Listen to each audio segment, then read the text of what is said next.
Marco Polo, His Travels and Adventures, Chapter 2, Part 2. One day, when Niccolo had been at home for several months, he was chatting with Marco and happened to say that he had given his promise to Kublai Khan to return to Cathay. "And will you go, sir? Will you not?" eagerly asked Marco.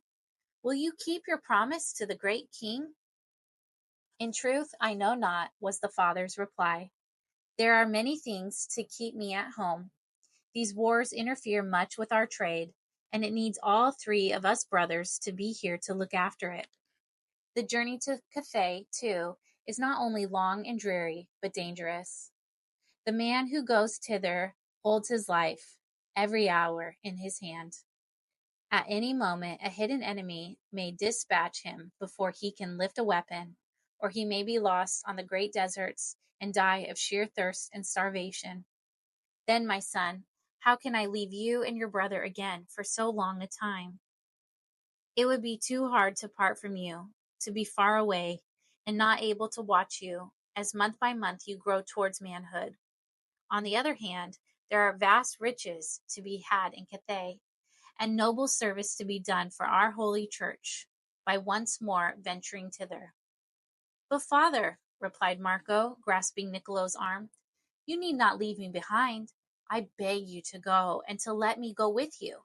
Surely I am old enough and big enough now to go anywhere.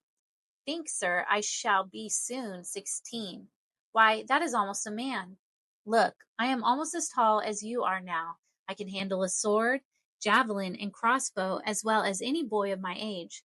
I am strong and well, and can walk and ride with the stoutest. My uncle Maffeo said the other day I would make a fine soldier, young as I am. Pray, sir, let me go with you to Cathay." Niccolo smiled and patted the eager boy's flushed cheek, but gently shook his head. "You ask, dear Marco," said he, "what cannot be. What, do you suppose I would risk your young life amid those fierce Tartar tribes, those frightful jungles, those dreary, trackless wastes? And even if you reach Cathay in safety, do you think I would trust you with that Eastern despot, Kublai Khan, who might take it into his wilful head to separate you from me and keep you forever? No, no, Marco, I should not dare take you, even if I went." Marco hung his head in deep disappointment. He had long had it in his heart to implore his father to let him return with him to Cathay, and now Niccolo's words chilled and grieved him. But he was not easily discouraged. In spite of his father's refusal, he resolved to leave no persuasion untried. Again and again he returned to the subject that absorbed his mind, but all his pleading might have been in vain had it not been that a powerful ally took up his cause. This was his uncle, Maffeo, who, besides admiring Marco greatly, said that the companionship of a brave and vigorous youth would be of great value to his brother and himself, in case they again crossed Asia, and that Marco might win the special friendship of Kublai Khan by his youth, lively spirits, and agreeable bearing. In due time, the two brothers definitely made up their minds to fulfill their promise to the Oriental monarch, and after many long and earnest talks, Niccolo filled his son's heart with joy by telling him that he might go with them. Much remained to be done, however, before they set out. On arriving at Acre, returning from their first journey, the brothers Polo had borne in the midst the message of Kublai Khan to the Pope, and the first thing they did was to visit a famous church dignitary who was staying there, named Towle, Archdeacon of Liege. This eminent man had no sooner heard their errand than he astonished them very much by telling them that, just now, there was no pope at all, and that consequently they could not deliver their message. Not long before their arrival, Pope Clement IV had died, and the cardinals had not yet been able to agree upon a successor. This vacancy in the papal chair was not, indeed, yet filled. The Polos, after having resolved to go again to Cathay, delayed their departure until a new pope should be chosen, so that he might send some missionaries with them, as Kublai Khan desired. But they grew tired of waiting, for after 2 years, the great council of the church seemed no nearer electing a pope than at first, and the Polos made up their minds that they must return to Cathay, if at all, without the missionaries.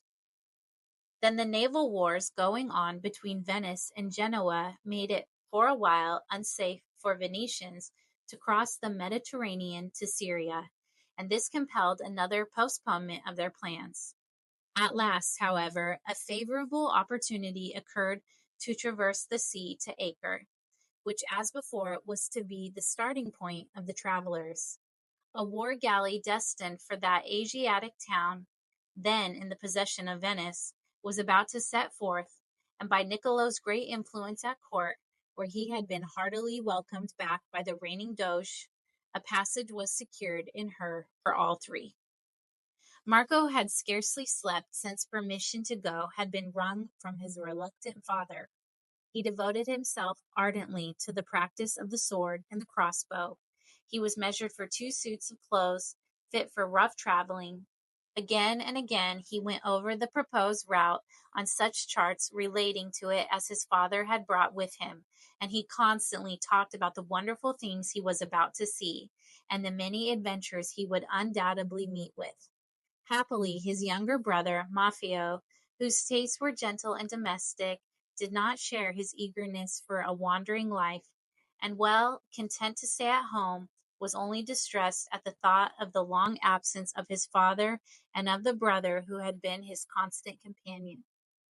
On the eve of the day appointed for the departure of the travelers, the house on the canal of San Giovanni Crisostomo was once more crowded with a numerous and brilliantly attired assemblage.